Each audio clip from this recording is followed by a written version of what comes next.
మరి PCC president ఆయన ఒక అర్రలో కూర్చుంటే మంచిది. అంటే పీసీసీ ప్రెసిడెంట్ చెప్తున్నాడు కృష్ణమోహన్ రెడ్డి మా పార్టీలో ఉన్నాడని, మరి ఈయన నేను కాదంటున్నాడు. అదే స్వయంగా ఏం చెప్తున్నాడు, కండువా వేసుకున్నాను, నేను కండువా వేసుకున్నాను కాంగ్రెస్ కండువా, కానీ నాకు సిగ్గు లేకుండా నేను బీఆర్ఎస్ లో ఉన్నానని చెప్తున్నాడా? మరి బీఆర్ఎస్ లోనే ఉంటే బీఆర్ఎస్ పార్టీ ఆఫీస్కి ఎందుకు రావడం లేదు? బీఆర్ఎస్ లోనే ఉంటే బీఆర్ఎస్ శాసనసభా పక్షంతో ఎందుకు కూర్చోవడం లేదు? బీఆర్ఎస్ లోనే ఉంటే బీఆర్ఎస్ ప్రోగ్రాంలలో ఎందుకు పాల్గొనడం లేదు? అంటే ప్రజలను పిచ్చివాళ్ళు అనుకుని, ప్రజలను వెర్రివాళ్ళు అనుకుని, ఓటేసిన ప్రజల్ని వాళ్ళ విఘ్నతను అగౌరవపరచడం కాకపోతే ఇది ఏంటిది? ఇంకోటి, ఎక్కడ చూసినా ఇవాళ మంత్రుల ప్రోగ్రాంలో నిన్న బూతులు తిడుతుంటే జూపల్లి కృష్ణారావు గారు, పొంగులేటి శ్రీనివాసరెడ్డి గారు టీఆర్ఎస్ ని కేసీఆర్ గారిని బూతులు తిడుతుంటే అదే వేదిక మీద పన్లికిలించుకుంటూ కూర్చున్నది ఎవరు? మా బీఆర్ఎస్ ఎమ్మెల్యే కృష్ణమోహన్ రెడ్డి, కాంగ్రెస్ లో చేరిన కృష్ణమోహన్ రెడ్డి. నేను అదే అంటున్నా, వీళ్ళ దురవస్థ ఎట్లా ఉందంటే రెండే లింగాలు ఉంటాయి అవసరమైతే, ముఖ్యమంత్రి గారి భాషలో చెప్పాలంటే, ఒకటి పులింగం, ఇంకోటి స్త్రీలింగం.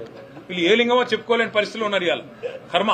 కాబట్టి ఇట్లాంటి వాళ్ళని ఎన్నుకున్న ప్రజలు బాధపడే పరిస్థితి, ఇట్లాంటి వాళ్లకు ఓటేసి గెలిపించినందుకు కార్యకర్తలుగా మా కార్యకర్తలు బాధపడే పరిస్థితి. అయినప్పటికీ అత్యున్నత న్యాయస్థానం ఇప్పటికే చెప్పింది స్పీకర్ గారికి, మీరు వెంటనే నిర్ణయం తీసుకోవాలని. పీసీసీ ప్రెసిడెంటే స్వయంగా చెప్పిన తర్వాత ఇంకా చర్చకు కానీ, ఇంకా ఏదో రకంగా తిమ్మిని బంబించేసే కార్యక్రమానికి కానీ ఆస్కారం లేదు. పీసీసీ ప్రెసిడెంట్ చెప్పిన దానికి కూడా మేము సుప్రీంకోర్టు ముందు పెడతాం. తప్పకుండా స్పీకర్ గారు ఏమైనా ఉల్టా పుల్టా చేస్తే తప్పకుండా మళ్ళీ సుప్రీంకోర్టుకు పోతాం. న్యాయం జరిగే వరకు పోరాటం చేస్తాం. Thank you.